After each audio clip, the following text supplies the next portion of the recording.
लड़ाइयाँ कितनी भी हो, लेकिन ये भी सच है कि किसी पर कोई आपत्ति हो तो अपना ही परिवार साथ देता है। भैया, मेरे पीछे पुलिस लगी है, प्लीज मुझे बचा लो। रवि और राज दो भाई, लेकिन दोनों में कभी नहीं पटी। अरे क्या हुआ छोटे, क्या कर दिया तूने? अरे कुछ नहीं भैया, मेरा दोस्त है ना राजू, वो मुझे लेकर बैंक गया था। मुझे नहीं पता भैया कि वो वहाँ बैंक लूटने जा रहा है।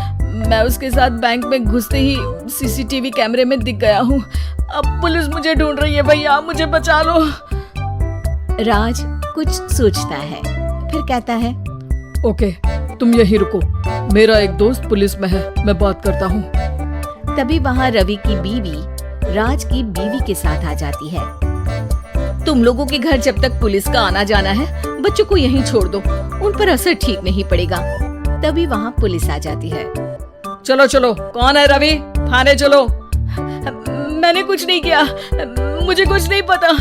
अरे वो तो पुलिस स्टेशन चलकर ही पता चलेगा कि कुछ पता है कि नहीं, चलो। कहानी का फ्लैशबैक।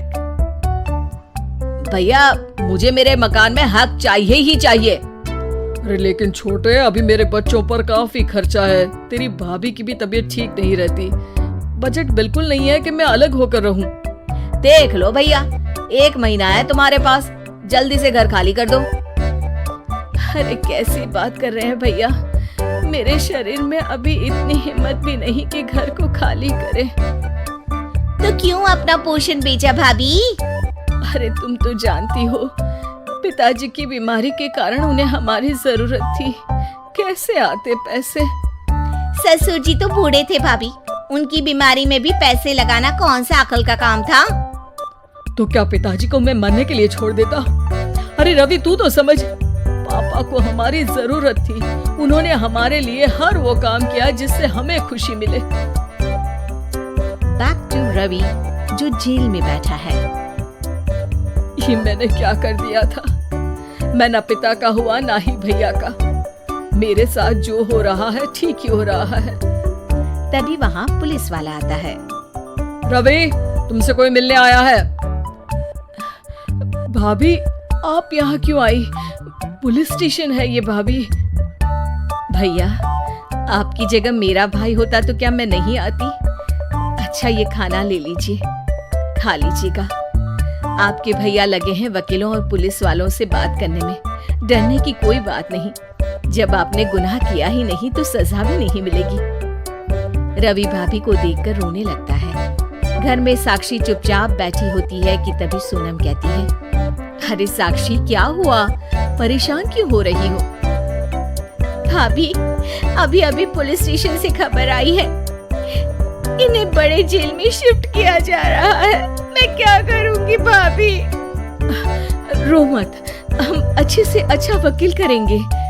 लेकिन उसमें तो बड़े पैसे लगेंगे दीदी, हम इतना पैसा कहाँ से लाएंगे? अरे क्यों, ये मकान है ना, और मेरे कुछ गहने भी है। साक्षी की आंखों में पानी आ जाता है। पर दीदी, ये तो आप और भैया की मेहनत की कमाई है। पापा के बाद भी तो हम लोगों का सब खत्म हो गया था।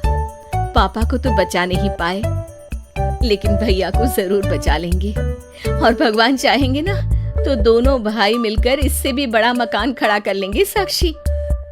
थोड़ी देर में राज वहाँ आता है। सोनम सही कह रही है साक्षी, पैसों की कमी के कारण किसी भी बेगुनाह को सजा नहीं मिलती। राज एक अच्छा सा वकील करता है। सोनम और साक्षी बचाए पैसे और अपने गहनों को बेचकर रवि का केस लड़ते हैं और जल्द ही रवि जेल से बाहर आ जाता है।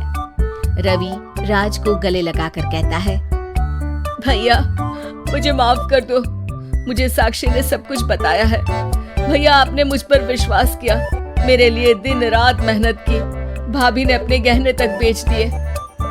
भैया, आपने तो पापा के लिए भी पैसे नहीं देखे, लेकिन मैं बहुत ही सेल्फिश निकला। भैया, एक आखिरी बार मुझे माफ कर दो, मैं शर्मिंदा हूँ। अरे भाई, अपने तो अपने ही होते हैं, पापा ने हमारे लिए क्या नहीं किया, ये तुम्हें बताने की जरूरत नहीं है मुझे। और फिर तू तो मेरा भाई है, पैसे से बढ़कर रिश्ते होते हैं भाई।